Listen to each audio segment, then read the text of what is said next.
Молили ли сте се някога с такава сила, че да ви се струва, че стените треперят? Молили, умолявали, крещели в празнотата, а в отговор получавали само оглушителна тишина? Ако да, не сте сами. Това е, може би, един от най-мъчителните въпроси за вярващия човек. Защо Бог мълчи? Днес няма да повтаряме заучени фрази, които най-вероятно вече сте чували.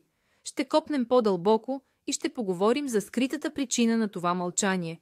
За онази причина, за която пасторите не говорят често, защото тя ни кара да преосмислим самите основи на нашата вяра и нашите очаквания. Пригответе се, възможно е това, което ще чуете, да промени изцяло представата ви за нещата. За начало, нека признаем очевидното. Чувството, че Бог не ви чува, това е нормално. През това са минали не само обикновени хора, но и библейски герои, дори светци. И те са си задавали въпроса: Господи, до кога? Защо скриваш лицето си? Обикновено на това се дават няколко стандартни отговора. Това е изпитание на вярата, това е заради греха ти или Бог говори, а ти просто не умееш да слушаш. Всичко това има своето място, но е само част от картината. А най-интересната част, както винаги, е скрита от очите. И така, нека започнем с най-важната и може би най-малко очевидна причина. Първата грешка, която почти всеки от нас допуска, са нашите собствени очаквания. Замислете се. Как обикновено си представяме диалога с Бога? Най-често подсъзнателно очакваме нещо като обаждане до център за обслужване на клиенти. Набираме номера чрез молитва, излагаме проблема си на небесния оператор и чакаме ясни, стъпка по стъпка, инструкции. Натиснете 1, ако искате изцеление. Натиснете 2, ако имате нужда от помощ с финансите си. Питаме: Господи, кажи ми какво да правя. Да напусна ли тази работа или не? Да се преместя ли или да остана? Това ли е правилният човек за мен? И очакваме отговор, който да не оставя никакво съмнение. Силен глас от небето, като на филм. Или поне явен знак, който да не може да бъде изтълкуван по два начина. Направо мълния да удари на правилното място или гълъб да кацне на правилното рамо. Но ето къде е уловката. Този подход превръща отношенията ни с Бога в сделка, в духовно потребителство. Аз изпълних своята част, помолих се, постих, ходих на църква. Сега е твой ред. Дай ми това, което искам. Това свежда безграничната, непостижима сила до нивото на наш личен помощник, джин от лампа или, в най-добрия случай, много напреднал гласов асистент. Този подход е удобен. Той сваля отговорността от нас. Но той също така ни лишава от най-важното – растежа. Ако получавахме ясни инструкции за всяка своя стъпка, никога нямаше да се научим да взимаме решения. Никога нямаше да развием интуиция, мъдрост и най-важното – вяра. Вярата всъщност не е знание. Вярата е доверие в условията на несигурност.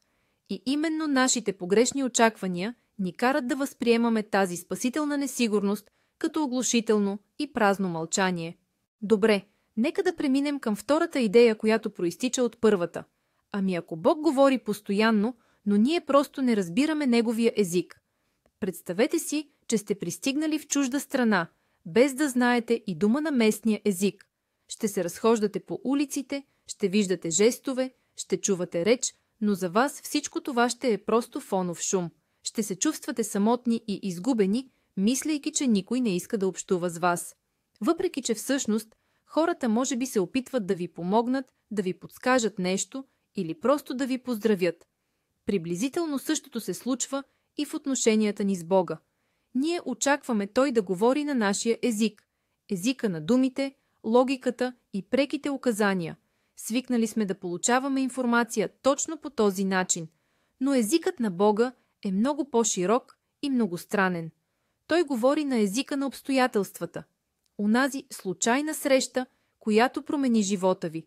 Онзи неочакван проблем на работа, който ви накара да смените посоката и в крайна сметка доведе до успех. Онази книга, която случайно ви попадна пред очите в най-точния момент. Често наричаме това съвпадения. Но какво, ако това е неговият отговор? Той говори на езика на тихите прозрения. Онази мисъл, която внезапно ви идва в главата по време на разходка или под душа. Онова вътрешно усещане, интуиция, която подсказва «да, това е правилно» или «не, не отивай натам». Това не е силен глас, а тих шепот в дълбините на сърцето ни. За да го чуем, трябва ние самите да замълчим, да спрем да крещим своите молби и просто да послушаме тишината в себе си. Той говори чрез други хора.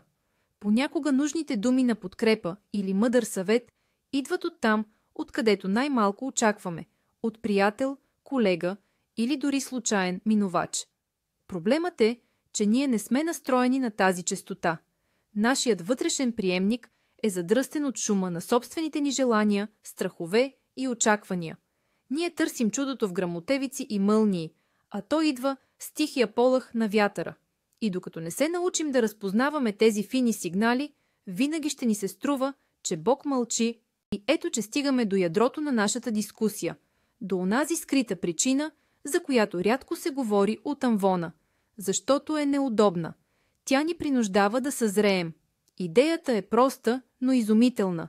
Божието мълчание не е признак на неговото отсъствие или безразличие. То е цената на нашата свобода. Замислете се за момент. Представете си мъдър родител, който учи детето си да ходи. Той няма да го държи вечно здраво за ръката. В един момент трябва да го пусне. Отдръпва се на няколко крачки и с затаен дъх гледа как малкото дете, залитайки, прави своите първи несигурни стъпки. Ще пада ли? Да. Ще го боли ли? Вероятно. Но само така ще се научи да ходи само. Ако родителят постоянно крещи «Този крак тук, сега левия, внимавай прак», той ще отгледа не самостоятелна личност, а несигурен изпълнител на команди. Мълчанието на родителя в този критичен момент не е безразличие. То е висше проявление на любов и вяра в детето си. А сега си представете свят, в който Бог не мълчи, където на всяка наша молитва идва незабавен, ясен отговор, инструкция. Иди там. Кажи това. Обичай този човек. В такъв свят нямаше да има грешки. Това е вярно. Но в него нямаше да има и избор. Ние щяхме да сме просто марионетки, биороботи, идеално изпълняващи небесната програма. Щеше ли да има в такъв свят истинска, искрена любов? Не. Защото любовта може да бъде само свободна. Може ли някой да бъде накаран да обича по заповед? Разбира се, не. Именно за това неговото мълчание не е наказание, нито пренебрежение. Това е неговият най-голям дар за нас. Това е свещено пространство, което той оставя за нас. Пространство, в което се учим, грешим, растем и в крайна сметка правим своя собствен, осъзнат избор. Да вярваме или да не вярваме, да обичаме или да не обичаме. Това е тишина, в която се ражда нашата личност. И това е най-важната, най-скритата причина, поради която на най-силните ни викове понякога получаваме в отговор само тишина и ето го този поврат. Помислете за следното. Какво би било, ако Бог отговаряше на всяка наша молитва силно и ясно? Ако Той, като строг родител, постоянно ни казваше: иди там, не прави това, поговори с този човек. Животът ни би се превърнал в следване на навигатор. В него не би останало място за избор, не би останало място за вяра като доверие и, което е най-важното, не би останало място за любов. Защото любовта може да бъде само свободна. Мълчанието на Бог е онова пространство, което Той целенасочено оставя за нас. Пространство, в което се учим да вземаме решения сами. Учим се да носим отговорност за тях. Учим се да се доверяваме, не защото сме получили заповед, а защото сме направили свободен избор да вярваме. Неговото мълчание не е пренебрежение. Това е висша степен на уважение към нас и към нашата свободна воля. Той не иска роботи, изпълняващи програма. Той иска деца, които се учат да ходят сами, дори да се удрят и падат. А Той винаги е наблизо, за да ни хване. Просто не с глас, а с невидима подкрепа. Така че, може би, главният въпрос не е защо Бог мълчи, а как използвам свободата, която Неговото мълчание ми дава. Може би неговият главен отговор се крие не в думите, а в самата тази тишина, пълна с възможности. Благодаря, че изгледахте това видео до край. Ако тази мисъл ви се стори интересна, харесайте и се абонирайте за канала, за да не пропускате нови, задълбочени анализи. А сега въпрос към вас. Как усещате това мълчание? Имали ли сте моменти, когато сте получавали отговор не с думи, а чрез събития или вътрешно усещане? Споделете историята си в коментарите, нека го обсъдим заедно.